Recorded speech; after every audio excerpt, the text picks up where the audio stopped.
പ്രതിപക്ഷ നേതാവ് V D Satheesan നിയമസഭയ്ക്കകത്തും പുറത്തും ഉയർത്തുന്ന ആഞ്ഞടിക്കലുകൾ വെറും വാക്കുകളല്ല, മറിച്ച് തകർന്നു പോകുന്ന ഒരു രാഷ്ട്രീയ സംസ്കാരത്തിനുള്ള ശക്തമായ താക്കീതാണ്. വിദ്യാഭ്യാസ മന്ത്രി വി ശിവൻകുട്ടിയെ ലക്ഷ്യമിട്ട് സതീശൻ എറിഞ്ഞ വാക്കുകൾ നോക്കൂ. ഇവനൊക്കെ വിദ്യാഭ്യാസ മന്ത്രിയായിരിക്കുമ്പോൾ സ്കൂളിൽ പഠിക്കേണ്ട ഗതികേട് നമ്മുടെ കുട്ടികൾക്കുണ്ടായല്ലോ, കഷ്ടം. ഇതൊരു വ്യക്തിപരമായ അധിക്ഷേപമല്ല, മറിച്ച് ഒരു മന്ത്രിയുടെ നിലവാരമില്ലായ്മയോടുള്ള ഈ നാടിന്റെ അമർഷമാണ്. സോണിയാഗാന്ധിയുടെ വീട് റെയ്ഡ് ചെയ്താൽ സ്വർണം കിട്ടുമെന്നൊക്കെ പറഞ്ഞ് അസംബന്ധം വിളമ്പുന്ന ഒരു മന്ത്രിയെ എങ്ങനെയാണ് അംഗീകരിക്കാൻ കഴിയുക?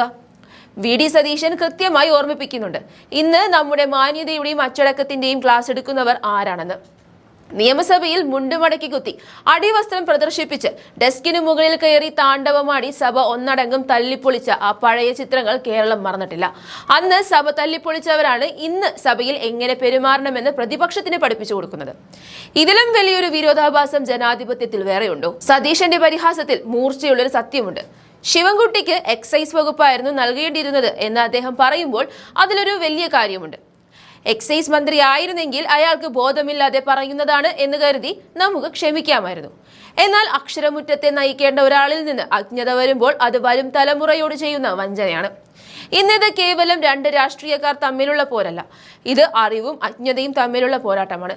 പത്രത്തിൽ പേര് വരാൻ വേണ്ടി എന്ത് വിഡ്ഢിത്തവും പറയുന്ന അവസ്ഥയിലേക്ക് മന്ത്രിമാർ അധപതിക്കുമ്പോൾ അതിനെതിരെ വിട്ടുവീഴ്ചയില്ലാത്ത പോരാട്ടം നയിക്കുകയാണ് പ്രതിപക്ഷ നേതാവ്. ശബരിമലയിലെ സ്വർണ്ണക്കൊള്ളയുമായി ബന്ധപ്പെട്ട ആരോപണങ്ങളിൽ അദ്ദേഹം ഉറച്ചു നിൽക്കുന്നു. ആരെയും പേടിക്കാതെ നിയമത്തിന്റെ വഴിയെ സഞ്ചരിച്ച് സത്യം പുറത്തു കൊണ്ടുവരുമെന്ന അദ്ദേഹത്തിന്റെ ചങ്കൂറ്റം രാഷ്ട്രീയ കേരളം ഉറ്റുനോക്കുകയാണ്. അതേ വി ഡി സതീശൻ പറഞ്ഞു വയ്ക്കുന്നത് ലളിതമാണ്. അണ്ടർവെയർ പ്രദർശനമല്ല രാഷ്ട്രീയം, മറിച്ച് സംസ്കാരവും നിലപാടുമാണ്. ആ നിലപാടുകൾക്ക് മുന്നിൽ തട്ടിപ്പുകളും കോമാളിത്തരങ്ങളും വില പോകില്ലെന്ന് ഒരിക്കൽ കൂടി തെളിയിച്ചിരിക്കുകയാണ് അദ്ദേഹം. അറിവിനെ ആദരിക്കുന്ന, അക്ഷരത്തെ സ്നേഹിക്കുന്ന കേരളീയ സമൂഹത്തിനു മുൻപിൽ ഇത്തരം കോമാളിത്തരങ്ങൾ വില പോകില്ലെന്ന് ഉറക്കെ പ്രഖ്യാപിച്ചുകൊണ്ടാണ് വി ഡി സതീശൻ തന്റെ പ്രസംഗം അവസാനിപ്പിക്കുന്നത്. എന്തായാലും ആ പ്രസംഗം നമുക്കൊന്ന് കണ്ടു നോക്കാം. മറ്റേ അണ്ടർവെയർ പുറത്ത് കാണിച്ച് മുണ്ടു മടക്കി കുത്തി ഡെസ്കിന്റെ മുമ്പിൽ കയറിയിരുന്ന് ഈ സാധനം മുഴുവൻ തല്ലിപ്പൊളിച്ച ഒരുത്തനാണ് നമുക്ക് ക്ലാസ് എടുക്കുകയാണ്. ഈ സണ്ണി വക്കീലിനെ എനിക്കൊക്കെ തിരുവഞ്ചൂർ രാധാകൃഷ്ണനൊക്കെ എന്തിന് നിയമസഭയിൽ പ്രവർത്തിക്കണം? അതായത് നമ്മൾ മര്യാദയ്ക്ക് വന്ന് എഴുന്നേറ്റ് നിന്ന് ഇത് പറഞ്ഞിട്ട് പോലല്ല, ഓന്റെ പോലെ മറ്റത് കാണിച്ചിട്ട് വേണം ചെയ്യാൻ. നാളുകൊണ്ടോ വാർത്ത വരുമെന്ന് കണ്ടാൽ എന്തു വിഡിത്തവും വായിൽ നിന്ന് വരുമോ? എന്ത് വിഡിത്തോ വായിൽ നിന്നു? എന്ത് വിഡിത്തോ? വിദ്യാഭ്യാസ മന്ത്രി എന്റെ പിള്ളേരെ ഓർത്ത് ഞാനിങ്ങനെ സങ്കടപ്പെടുക. എന്റെ പിള്ളേരെ ഓർത്ത് ഇവരൊക്കെ വിദ്യാഭ്യാസ മന്ത്രിയായിരിക്കുമ്പോ സ്കൂളിൽ പഠിക്കേണ്ട സ്ഥിതി നമ്മുടെ പിള്ളേർക്ക് ഉണ്ടായല്ലോ. കഷ്ടമെന്നല്ലാതെ എന്താ പറയാൻ? ആ എക്സൈസ് കൊടുത്താൽ നമുക്ക് ബോധമില്ലാതെ പറഞ്ഞെന്ന് വിചാരിക്കരുത്.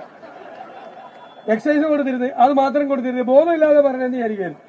ഇത് വിദ്യാഭ്യാസ മന്ത്രി എന്ന് പറയാണ് നിയമസഭയിൽ. സോണിയാഗാന്ധി അയ്യപ്പന്റെ സ്വർണം കവർന്നത് ഞാൻ എന്റെ നാവിൽ വരുന്നുണ്ട്. സാധാരണ ഇത്രയും മോശമായിട്ട് പറയാറുണ്ട്. സഹിക്കാൻ പറ്റാണ്ട് പറഞ്ഞ സഹിക്കാൻ പറ്റാണ്ട് എന്തും പറയാന്ന്. ഇത് മന്ത്രിമാരെല്ലാം ഇത് തന്നെയാണ്. കുറെ എണ്ണം ഇങ്ങനെ പറയാൻ വേണ്ടിട്ട് ഇറങ്ങി വിട്ടേക്കുന്നതാണ് കുറെ ആളുകളെ. യഥാർത്ഥത്തിൽ കേരളം അമ്പരന്ന് നിൽക്കുകയാണ് ശബരിമലയിലെ സ്വർണ്ണക്കൊള്ളയുടെ കഥകൾ കേട്ടിട്ട്.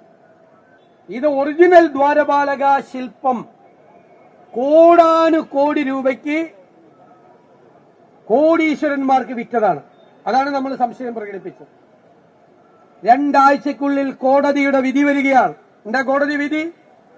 ഈ ദ്വാരപാലക ശില്പം വലിയ പണമുള്ള ഒരാൾക്ക് ഇത് വിറ്റിട്ടുണ്ട് എന്നാണ് കോടതിയുടെ നിഗമനം. പ്രതിപക്ഷത്തിന്റെ സംശയത്തിൽ അടിവരയിടുകയായിരുന്നു കോടതി. ഇപ്പൊ കോടതി സ്ഥിരീകരിച്ചു ഇത് കോടീശ്വരന്മാർക്ക് ആർക്കോ വിറ്റു. അപ്പോഴാണ് ഞാൻ ചോദിച്ചത്, ഏത് കോടീശ്വരനാണ് ഈ ദ്വാരപാലക ശില്പം വിറ്റതെന്ന് കടകംപള്ളി സുരേന്ദ്രൻ പറയണം. കാരണം അറിയാവുന്നവരോടല്ലേ നമുക്ക് ചോദിക്കാൻ പറ്റുള്ളൂ. അറിയാത്തവരോട് ചോദിച്ചിട്ട് കാര്യമുണ്ടോ? അതിനാണ് അദ്ദേഹം 2 കോടി രൂപയ്ക്ക് എനിക്ക് വക്കീൽ നോട്ടീസ് അയച്ചത്. നഷ്ടപരിഹാരം, മാനം പോയി. അപ്പൊ ഞാൻ അതിന് മറുപടി കൊടുത്തു. ഞാൻ അതിൽ ഉറച്ചു നിൽക്കുന്നു എന്ന് പറഞ്ഞു. എന്റെ കയ്യിൽ തെളിവുകളുണ്ടെന്ന് പറഞ്ഞു. അപ്പൊ അദ്ദേഹം കോടതിയിൽ ഒരു കേസ് ഫയൽ ചെയ്തു. പക്ഷെ അപ്പൊ മാനം 2 കോടിയിൽ നിന്ന് 10 ലക്ഷമായി കുറഞ്ഞു. അപ്പൊ 10 ലക്ഷത്തിനെ മാനനഷ്ട കേസുള്ളൂ. കോടതിയിൽ അത് ഫൈറ്റ് ചെയ്യാണ് ആ കേസ്. കഴിഞ്ഞ ആഴ്ച നമ്മൾ ഈ നോട്ടീസിൽ ഞാൻ ആരോപണത്തിൽ ഉറച്ചു നിന്നു. കോടതിയിൽ കൊടുത്ത അഫിഡവിറ്റിൽ അതിൽ ഉറച്ചു നിന്നു. കഴിഞ്ഞ ദിവസം ഒരു വാർത്ത കൈരളിയിലാണ്. അതായത് പ്രതിപക്ഷ നേതാവ് മലക്കം പറഞ്ഞു, ഞാൻ അങ്ങനെ പറഞ്ഞിട്ടില്ല എന്ന് പറഞ്ഞു. ഞാൻ വെല്ലുവിളിക്കുന്നു. രണ്ടാമത് അഫിഡവിറ്റ് കൊടുത്തിട്ടുണ്ട്. കോടതിയിൽ നടന്ന വാദങ്ങളെ മുഴുവൻ തെറ്റായ തരത്തിൽ പുറത്തു പ്രചരിപ്പിച്ചതിന്. അതുകൊണ്ടാണല്ലോ വീണ്ടും കടകംപള്ളി സുരേന്ദ്രനെ ചോദ്യം ചെയ്തല്ലോ ഒരു റൗണ്ട്. സമയമെടുക്കും. കാരണം SITയുടെ മീതെ മുഖ്യമന്ത്രിയുടെ ആഫീസിന് ഭയങ്കര സമ്മർദ്ദമാണ്. പത്മകുമാറിനെ പുറത്തു കൊണ്ടുവന്ന് എല്ലാവരെയും പുറത്തു കൊണ്ടുവരണം. അതിനാണ് ഇപ്പോൾ SITയുടെ മീതെ സമ്മർദ്ദം ചെലുത്തുന്നത്. അവർ പുറത്തു വന്നാലുള്ള സ്ഥിതി എന്താ? ഇതെവിടെയാണ് വിറ്റതെന്ന് ഇതുവരെ SIT കണ്ടുപിടിച്ചിട്ടില്ല. ഇവര് വന്നു കഴിഞ്ഞാൽ ഈ തെളിവുകൾ മുഴുവൻ പുറത്തു വന്നാൽ നശിപ്പിക്കും. അത് വളരെ വ്യക്തമാണല്ലോ. അതിനു വേണ്ടിയിട്ടുള്ള ശ്രമമാണ് നടത്തുന്നത്. KPCC പ്രസിഡന്റ് പറഞ്ഞു 3 പ്രധാനപ്പെട്ട CPM നേതാക്കന്മാർ ജയിലിലാണ്. എന്തിനാ? തേങ്ങ മോഷ്ടിച്ചതിനല്ല, ശബരിമല ധർമ്മശാസ്താവിന്റെ സ്വർണം മോഷ്ടിച്ചതിന്. അപ്പൊ CPM സപ്പോർട്ട് ചെയ്യാണോ ഈ പ്രതികളെ? അതാണ് ഞങ്ങളുടെ ചോദ്യം. CPM അവരെ പിന്തുണയ്ക്കുകയാണോ? CPMന് പേടിയാണ് അവരെ.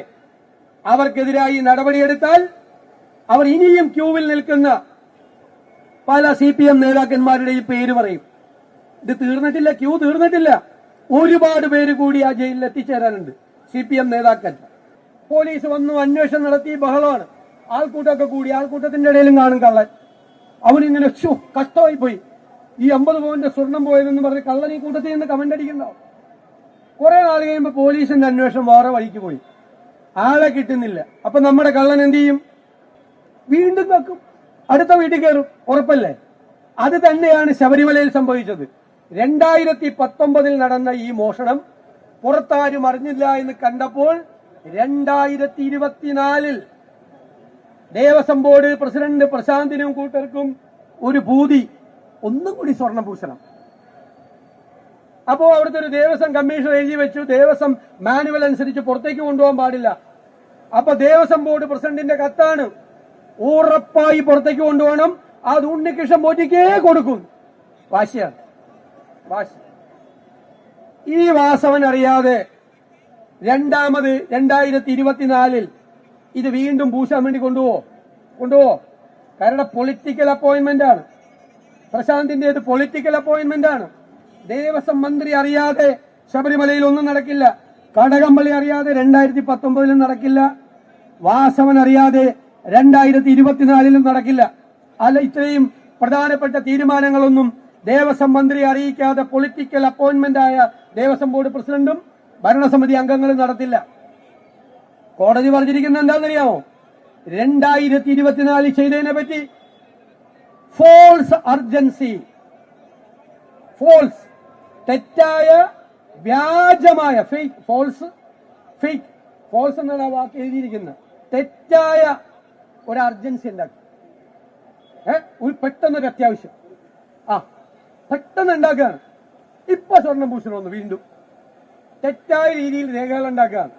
കോടതി പറഞ്ഞാണ് ഫോൾസ് അർജൻസി. കോടതി ഉപയോഗിച്ച വാക്കാണ്. അതായത് വെറുതെ വ്യാജമായി ഉണ്ടാക്കുന്ന ഒരു തിരക്ക്. ഇപ്പൊ തന്നെ സ്വർണം പൂശിയേ പറ്റുള്ളൂ. ഒന്നും കൂടി അടിച്ചു മാറ്റാനാണ് ഈ വ്യാജനായി ഉണ്ടാക്കി വച്ചിരിക്കുന്ന ദ്വാരപാലക ശില്പം. ഒന്ന് പണ്ട് ഏതോ കോടീശ്വരനെ പറ്റിച്ചാണ്. കാരണം കോടീശ്വരനെ അറിയാൻ പാടില്ല ഇത് മോഷ്ടിച്ച മുതലാണെന്ന്. എന്തായിരിക്കും കോടീശ്വരനോട് പറഞ്ഞു കാണുക? ഇത് അയ്യപ്പന്റെ ദ്വാരപാലക ശില്പമാണ്, ഇത് മാറ്റാൻ പോകുന്നു, പഴയതൊരു ഭക്തന് കൊടുക്കണമെന്നാണ് പറഞ്ഞിരിക്കുന്നത്. 100 കണക്കിന് ഭക്തന്മാര് കോടികളുമായി ഇങ്ങനെ കാത്തു നിൽക്കുകയാണ്. പക്ഷെ അങ്ങേക്ക് ഞങ്ങൾ ഇത് തരാം. കാരണം ഇത് വീട്ടിൽ വെച്ചാൽ പിന്നെ ശനിയുടെ അപഹാരം ഉണ്ടാവില്ല. പാവം ഏതോ കോടീശ്വരനെ പറ്റിച്ചിട്ടാണ് ആദ്യത്തെ സാധനം വിറ്റത്, കോടികൾ മേടിച്ചിട്ട്. അപ്പൊ രണ്ടാമത് വച്ചിരിക്കുന്ന വ്യാജനാണ്. അപ്പൊ ഈ പ്രശാന്തും വാസവനും കൂടി ചെയ്ത പണിയാ. ആദ്യത്തത് ഒറിജിനലായിരുന്നു ദ്വാരപാലക ശില്പം. അത് വിൽക്കാൻ വേണ്ടി വ്യാജനായി ഉണ്ടാക്കി വെച്ചിരിക്കുന്ന സാധനം വീണ്ടും എടുത്തിട്ട് വിൽക്കാനുള്ള പണിയായിരുന്നു. ആലോചിച്ച് നോക്കിയേ. അയ്യപ്പന് മനസ്സിലായി, ഞാൻ നേരത്തെ പറഞ്ഞതുപോലെ ഈ പോക്ക് പോയാൽ അയ്യപ്പന്റെ തങ്ക വിഗ്രഹം കൂടി ഇവന്മാരെ അടിച്ചു മാറ്റുമെന്ന് കണ്ടപ്പോഴാണ് അയ്യപ്പനെ ആക്ട് ചെയ്താണെന്നാണ് ഞാൻ പറയുന്നത്. ഞങ്ങളെല്ലാം അയ്യപ്പ ഭക്തന്മാരാണ്, അയ്യപ്പനെ ആക്ട് ചെയ്താണ്. അങ്ങനെയാണ് കോടതി ഇതെല്ലാം പുറത്തു കൊണ്ടുവരുന്നത്. ഞാൻ ഈ പറഞ്ഞ വാചകത്തിൽ എല്ലാ വാചകവും കോടതി പറഞ്ഞിട്ടുള്ളതാണ്, അന്വേഷണത്തിൽ പറഞ്ഞിട്ടുള്ളതാണ്. ഇപ്പൊ പറഞ്ഞല്ലോ സുപ്രീം കോടതി ചെന്ന് ജാമ്യത്തിൽ സുപ്രീം കോടതി എന്താ പറഞ്ഞത്? അയ്യപ്പന്റെ സ്വർണം കട്ടിട്ട് ജാമ്യത്തിന് വന്നിരിക്കുന്ന പോകാൻ പറഞ്ഞു. അപ്പൊ ഹൈക്കോടതി ജാമ്യം കൊടുത്തില്ല, സുപ്രീം കോടതി ജാമ്യം കൊടുത്തില്ല. അപ്പോഴാണ് ഇവർക്ക് ജാമ്യം കിട്ടാനുള്ള വഴി ഈ മുഖ്യമന്ത്രിയുടെ ഓഫീസിലെ ബുദ്ധിമാന്മാര് തീരുമാനിച്ചത്. നിങ്ങൾ കുറ്റപത്രം കൊടുക്കണ്ട. SITയുടെ മീതെ സമ്മർദ്ദമാണ്.